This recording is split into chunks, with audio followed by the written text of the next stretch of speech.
Good morning, my beloveds. Welcome to this first edition of New Musings. New as in N-O-U-S, which is just the Greek word that means mind. And in the Gospel of Mary, as you'll learn, is a word that has profound importance to our path. To me, it is the interpretation center. It is the place where we receive the divine, and it is the portal through which the energy is translated into words our intellect can receive. And it transfers the energy of those words to be claimed, to be embodied. So new musings, meaning what I am feeling, what I am asked to share here, is what will be offered here in this space. That being said, I do welcome dialogue around whatever it is that is to be shared. And so please don't hesitate to either reach out to me, to make a comment or share in the chat. Whatever it may be that moves you, please share it with us, because it helps to, I think, the community to understand, to build, and certainly to seek the kind of engagement that I know will be here. So will you be the trailblazer that begins that level of engagement for us here? I know one of you are those people. And so when you're ready, we'll be here. Today, in a very short time this morning, I received, I think, some really important messages that are to be shared here. And it certainly gave me deep comfort and an overwhelming sense of peace. And so if I'm feeling that, it generally means that someone else is needing that, or is being asked to share with someone who needs it. And so it's, again, that's the intention of this space and of what we're here to do. So the first theme is hope. To me, it almost felt obvious that this would be something that would come up right now, considering, depending on where you are and depending on, if you're following here from this country, you may be attesting to some significant changes that are happening within our space and within the world we live in. And I don't think this is just, within the United States. I think that this is clearly felt globally. This being this real sense of upheaval, and perhaps you might use the word collapse or change, and utterly what it is just transformation. We're being moved into this new space. We're being moved into a new set level of consciousness as a collective. And so I'll say it again, there really is nothing to fear. It's a matter of allowing that energy to change you. When we settle into the realization that there isn't anything to fight. Many times when we're faced with significant change and we're come eye to eye with things that need to change, or that we know need to change, but maybe we don't want to see, or we don't want to change, there's a natural resistance. And that resistance that shows up can take many, many forms depending on the depth of your understanding of your own shadow. Which again, if that isn't anything that you is new to you, if it's something that's new to you, you're in the right place. We're going to be diving deep into Carl Jung's work in shadow, and ultimately the impact that it has on true transformation, which is what I believe we're all here to experience, or to be led through as the world around us transforms.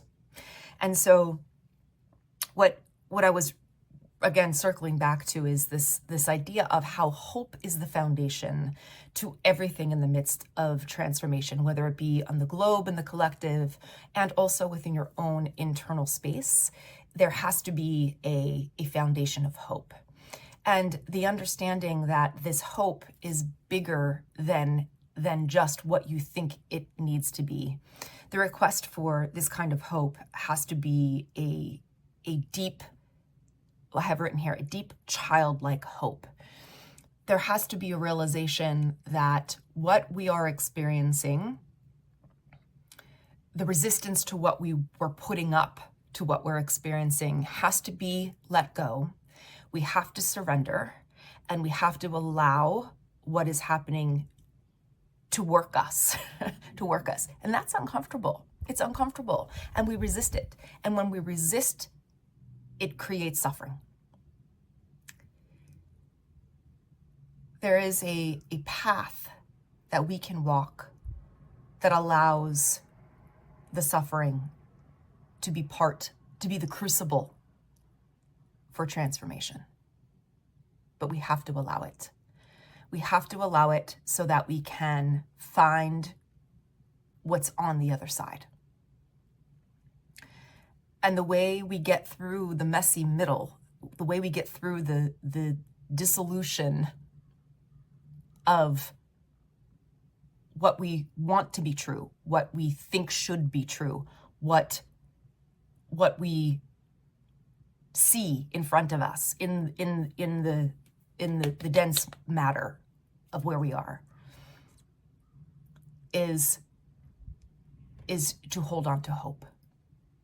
Hope, trust, full surrender into knowing that there is a force that is always present and that is not only equally opposing, allowing a holding of the center, but that always wins. I'm hesitating because I don't like the idea of always wins when we are talking about, it makes it sound like there's a battle. And there isn't. There's resistance, there's something that's pushing against the truth. But at the end of the day, the truth is always revealed. The truth, love, is always the only thing that there is. And so the way that we move through the messy middle, when we can't see what's on the other side, when we can't really grasp that feeling of understanding yet, understanding here, right? Here in our intellect, in our brains, we can't understand what's happening. We can't understand or see what might be on the other side. Hope is the foundation of all things. And it must be a trust that what is happening is working us in a way that is transforming us and preparing us for what is coming.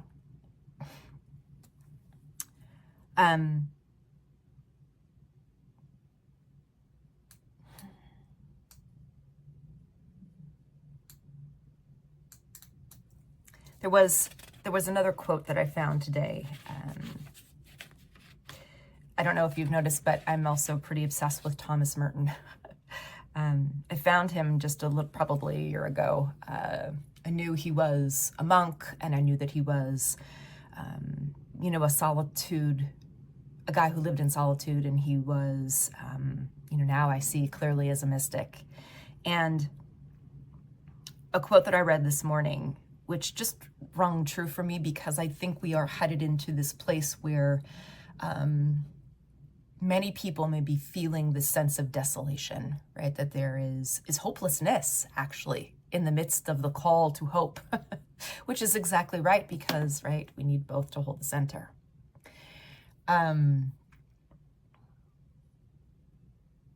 Hope and hopelessness exist at the same time always, right? The center is peace. The center is peace. It's knowing that they both exist at the same time, but that the foundation of all things, the only thing that's actually real, is hope. And so in the midst of that, holding the center of both, we may experience in the human form desolation, right? Either a loneliness, absence, uncertainty, unknowing, this almost like a void of what is this? Where are we? And in between. an uncomfortableness, an unknowing. And many times it is this unknowing, this absence that moves us to seek, moves us to find the true spirit, even if we believe we have the real one that we worship. The void is necessary. And the quote that I read from Thomas Merton this morning that I was asked to share with you is this: "We may begin to seek him in desolation,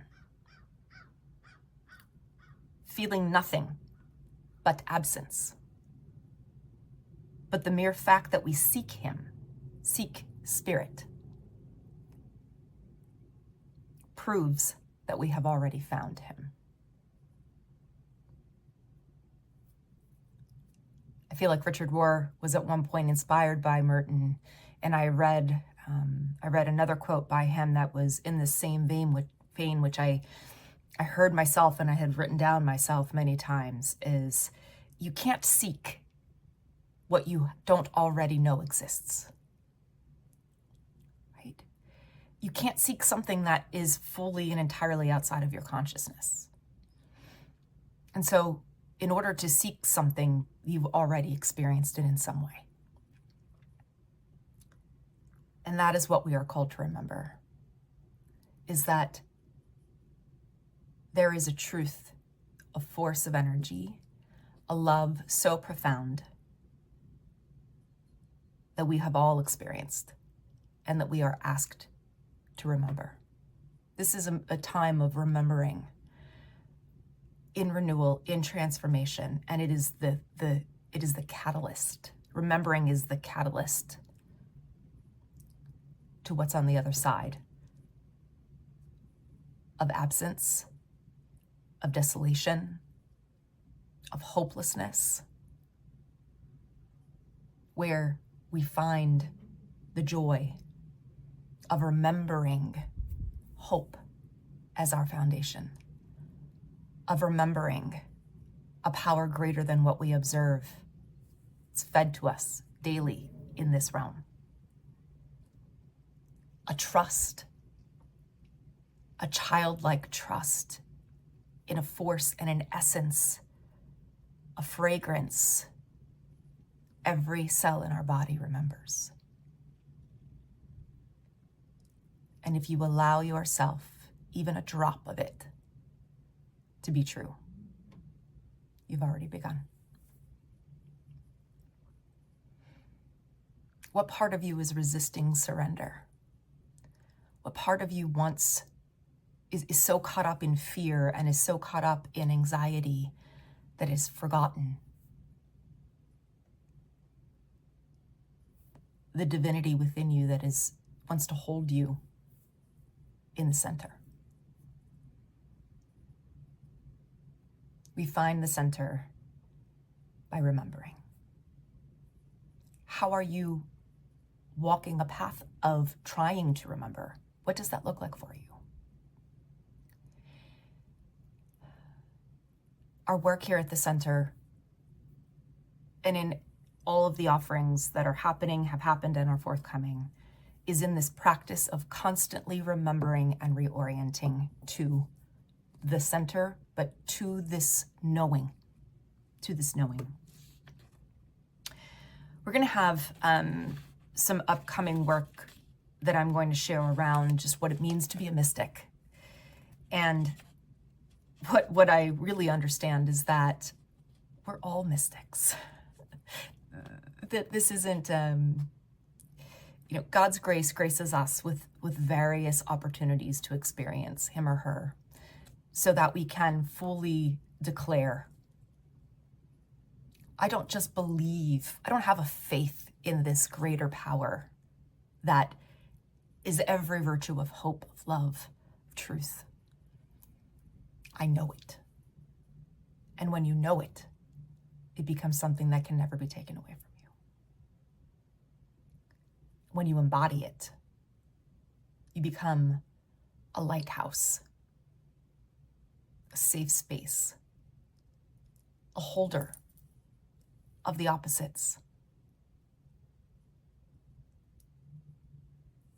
And we need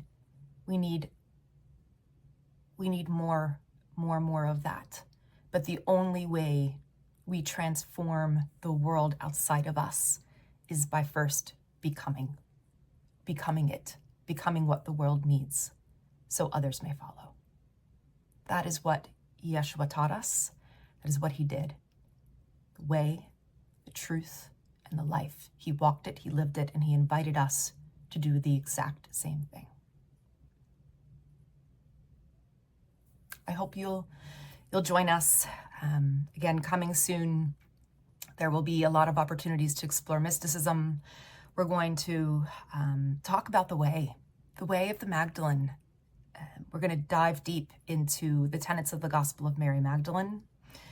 And we're going to talk a lot about Jung's work and this space truly being the crucible for true transformation. This is an inside-out job. And if you're looking for that, you found your place.